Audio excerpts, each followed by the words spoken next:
pleasure to welcome Pete Hegseth again today.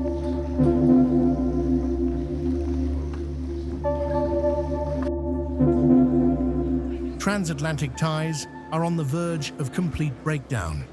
The rift has reached to a point of no return, and US is now openly not only humiliating Europe, but also courting Europe's arch-nemesis, Russian President Vladimir Putin. The tools to settle score with Europe are clear now: invitation and intimidation.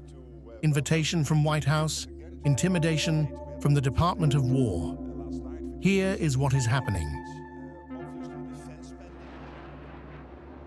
At the White House, Donald Trump has cracked open the door for Vladimir Putin. Asked about reports of inviting Putin to the upcoming G20 Summit 2026, Trump stopped short of confirming, but made his position clear, saying if Putin came, it would be very helpful.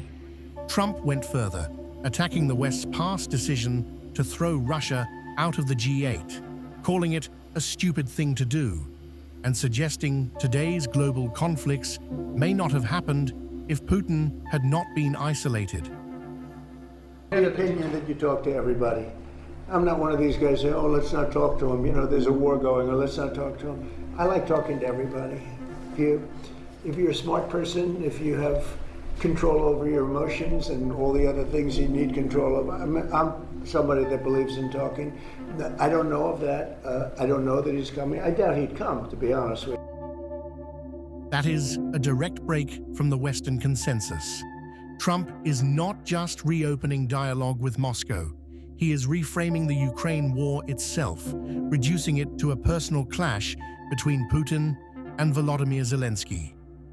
By doing so, Trump is sidelining Europe's core position and elevating leader-to-leader deal-making over alliances, institutions, and collective pressure. It's also worth saying, this should not be America's fight alone. We barely use the Strait of Hormuz as a country. Our energy doesn't flow through there, and we have plenty of energy. Just look at the new global Congo line, headed to Texas. A beautiful picture.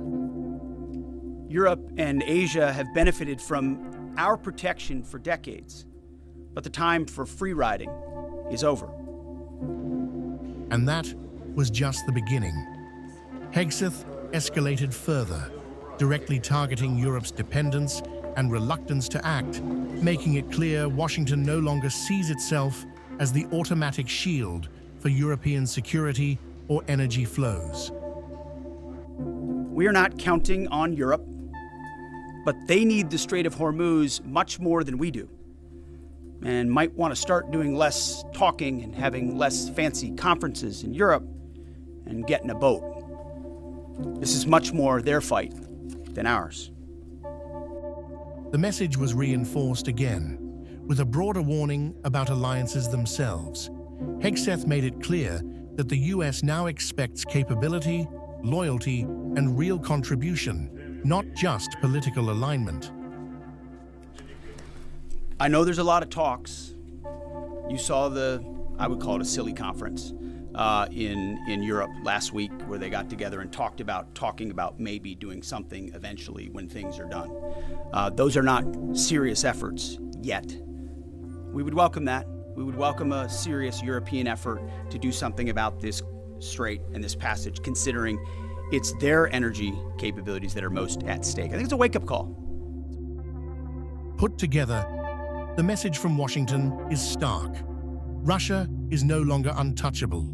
Europe is no longer unquestioned.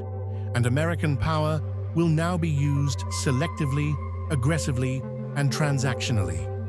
Invitation to Putin, intimidation for Europe. The transatlantic alliance is not just under strain, it is being fundamentally redefined, with consequences that could reshape the global balance of power.